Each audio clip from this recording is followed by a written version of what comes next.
আসসালামু আলাইকুম রহমতুল্লাহি বারাকাতু। আমাদের চ্যানেলে আপনাদের জানাই স্বাগত। আজ আমি কাঁচা ও পাকা বেলের উপকারিতা নিয়ে কিছু আলোচনা করব এবং বলবো কাঁচা ও পাকা বেল খেলে কি কি উপকার হয়।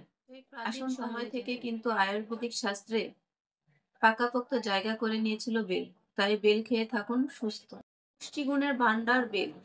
দেশে এটি ব্যাপক উৎপন্ন হয়। দেশি ফল হওয়ায় দামও তুলনামূলক কম। বেলের শরবত খেলে পাওয়া যায় প্রশান্তি। এটি খেতেও যেমন সুস্বাদু তেমনি স্বাস্থ্যের জন্য খুব উপকারী। শুধু কি তাই, নানা রোগের উপশম ঘটাতে বিস্ময়কর ঔষধি গুণ আমরা জেনে নিই। ডায়রিয়া নিরাময় করে। যদি অনেক দিন ধরে আপনার ডায়রিয়া সমস্যা থাকে তাহলে বেল খান, তাহলে ডায়রিয়া সমস্যা থাকবে না। তাহলে কিভাবে সেবন করবেন আসুন তা জেনে নিন। 1 চামচ বেলের গুঁড়া ব্রাউন সুগার গরম পানিতে মিশিয়ে খেতে হবে 2 বার। এই মিশ্রণটি 1 সপ্তাহের মধ্যে আপনার ডায়রিয়া সমস্যা দূর হয়ে যাবে। এছাড়াও পাকা বেল ডায়াবেটিস নিয়ন্ত্রণ করে। তবে ভালো ফলাফল পেতে শরবত করে নয়, এমনি খেতে হবে। সপ্তাহে 3 দিন যদি আপনি বেলের শরবত খান তাহলে আপনার আলসার দূর হবে। এছাড়াও বেল পাতা সারা রাত পানিতে ভিজিয়ে রেখে পরের দিন সকালে ওই পানি খেলে আপনার আলসার দূর হবে। কাঁচা বেল কেটে পানিতে ভিজিয়ে রেখে সেই পানি খেলে আপনার আমাশার মতো সমস্যাও দূর হয়ে যাবে।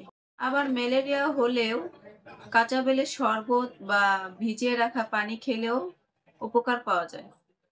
কাঁচা ও পাকা বেল পেটের বিভিন্ন সমস্যা দূর করে, কিন্তু অতিরিক্ত খাওয়া ভালো না।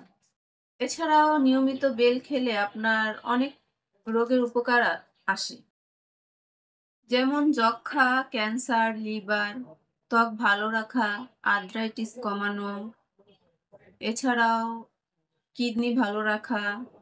এসব রোগ নিয়ে আমরা পরের ভিডিওতে আপনাদের সাথে আলোচনা করব। এছাড়া এটি যক্ষ্মা, ক্যান্সার, লিভার, ত্বক ভালো রাখা, আর্থ্রাইটিস কমানো, কিডনি ভালো রাখা।